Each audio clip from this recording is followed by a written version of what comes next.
Hey, church, just a couple of minutes of an update, a little discussion midweek to kind of give us some more things to be thinking about, praying about, acting on, and so forth. I hope these have been helpful for you. And if you have anything that you want to continue dialoguing about, that's the point of these, not just to be a one direction kind of video, but to allow for dialogue to continue. Always feel free to put something in the comments or contact us at the church, and we want to be in dialogue about these things. So today, we're going to talk about AI, of all things, artificial intelligence, which I know you may be asking, what does that have to do with faith? I actually think quite a lot. But if you have been watching the news over the last, I don't know, few months, couple months, there is a new artificial intelligent kind of search engine called ChatGPT that's come out there now a few months in. They're in their fourth iteration, so it's called ChatGPT 4.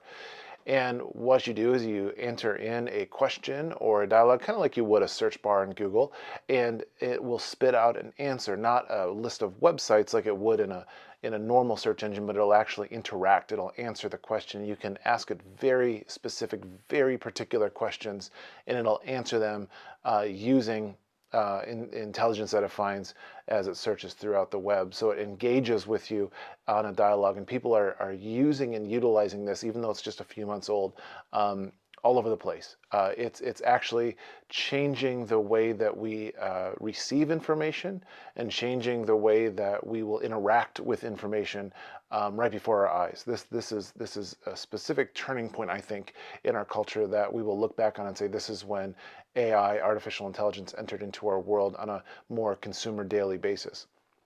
So it's a big deal because it'll change how we interact. If you have kids in school, this will definitively change the way that they understand information and technology, the way that they understand writing papers and so on, because you can tell ChatGPT to write a paper and it'll do so, and it's often very convincing.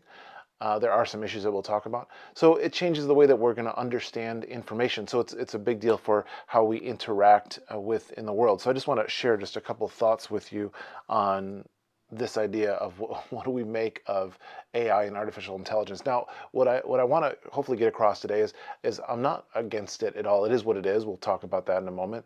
I'm not promoting a Luddite or a response where we remove ourselves from the culture at all or remove ourselves from the technology at all. What I am promoting is we should really be aware of what technology is offering us and what technology can do to us if we're not careful. So as Christians, I think we need to be aware and careful about what technology, what culture is asking of us, and aware in our response of what we're giving to it. So there's a better give and take, a better understanding of what it is we are gaining, what it is we're losing in our relationship with technology. And so for the Christian, it's just important that we are aware and can make wise, informed, faithful decisions with the technology that is presented before us. And this is a big one. So the first thing I want to say is that we are in the middle of what's called a click culture, meaning click like CLICK, meaning that you can basically point at something on your computer, click it, and you can alter your situation. You can get a delivery from Amazon in a couple of weeks. You can exercise control over your lives. You can go to a different website. You can define with your own ease what it is you're looking at any given time with this idea of a click culture. And there's a book, Buying In, that says the click is our escape route and divining rod, meaning that in this click culture, which we've been living in for a long time, we are able to define what it is we're looking at. So it's our escape route. We can escape to whatever we want, and it's our divining rod. We believe that we can control whatever we want because we have the ability to click anywhere we would want to on our computer screen. Now, that's a little bit of a unreality. It's not really real. We don't have that much control, but we believe that we do because of this click culture. It's easy and convenient, but the question is it too convenient? Because what's happening is we are offloading our information, who we are, to this click culture, to algorithms, to trust that these algorithms, this click culture, our technological lifestyle can take care of us. as we give data to it, and there's a lot of data that algorithms all around us have of ours, personal data. And the more it has, the more we are not offloading information as much as we're offloading trust. We are trusting that this digital technology can care for us and take care of us in ways that we'd hope to. The issue is, and I think you can probably assume what I'm going to say, is that it can't actually take care of us in the way that we would hope. And so I was listening to a podcast last week, and they were talking about this AI revolution, which is where I got some of these ideas from. And they weren't speaking to it from a Christian perspective, but they were giving some definition to what's going on. And one of the big shifts that they said was that AI is not just a new technology, it's a new relationship. They said the way that people interact with AI is not just the way that you'd interact with a search bar. It's a relationship. They said up until this point, they said technology has always been a means to interact with somebody else. So even Twitter is a means to interact with somebody else. You're not just interacting with Twitter, you're interacting with someone else. Facebook and social media in general. It's a way to interact. Phones, all those things going back, it's a way that we utilize technology to interact with someone else. The difference with AI is that now we're not interacting with somebody else, we're interacting with the machine. So it becomes a relationship. And you might be thinking as you're listening to me talk, well, this is just off the board silly. This is sci-fi. I would encourage you to take a look at ChatGPT and look at and think about the assumptions, or think about the connections and conclusions you can make about it after you've used it for a little bit. It's not just an interaction to use as a medium for connecting with somebody else. It's its own interaction. And so AI is not a new technology, it's a new relationship. It's not a chat where we're chatting with somebody else. It's a synthetic relationship with a computer. And you can ask it questions and it'll answer your questions. And so tech is not just something between us now.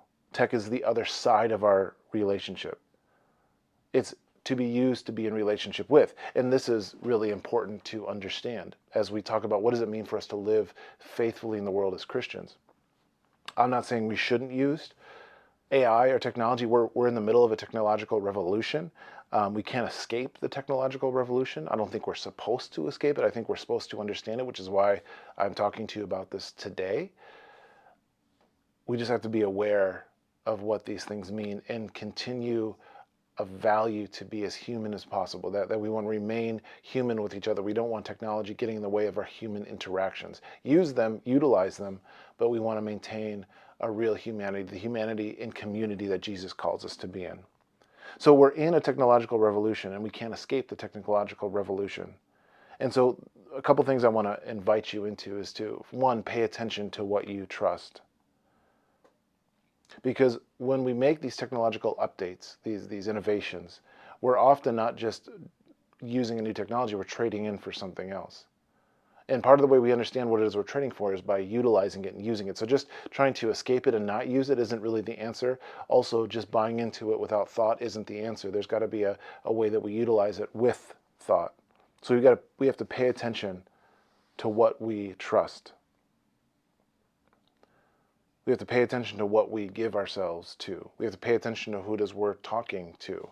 We already have a hard time speaking to somebody else, an actual somebody else, through the medium of technology, social media and otherwise. We're not very good at it. We've learned that very quickly.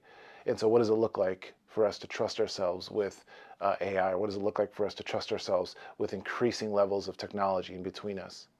So just be careful, be attentive to what it is you're giving your trust to. This I thought was interesting. When an AI makes a mistake, because of course it makes mistakes, you ask it a question on ChatGPT and it makes a mistake. When it makes a mistake, that mistake is called a hallucination. And they're all over AI. They're all over the creative work that's been found in AI. A guy, by the way, just speaking of AI, creative work in AI, a guy won an art contest about a month ago using just an AI generated image, but he won the entire art show. And so this is real world application. So when an AI makes a mistake, it's called a hallucination. And I think that's a good way to think about going forward. That AI can solve a lot of our problems. I think it'll be a real help, but it'll make mistakes, and those mistakes are called hallucinations. And so we have to not just be careful with the mistakes, but use that language, use that word of hallucination to say, okay, it's not going to be able to do what we would hope for it to do. Because there will likely be further temptation to involve ourselves with these new relationships because of the level of help that they can give. But trust is a sneaky thing. Trust is a sneaky way for people to ask, or in this case, computers to ask more from us than we would otherwise willingly give. And so before we give ourselves a way to trust, or before we reject it entirely and not trust it at all, we have to understand what it's asking of us. Our interaction with technology is changing before our eyes. So should we get involved? Should we be involved? Should we be in the know of AI, artificial intelligence, ChatGPT? As Christians, yes, I think so. Absolutely.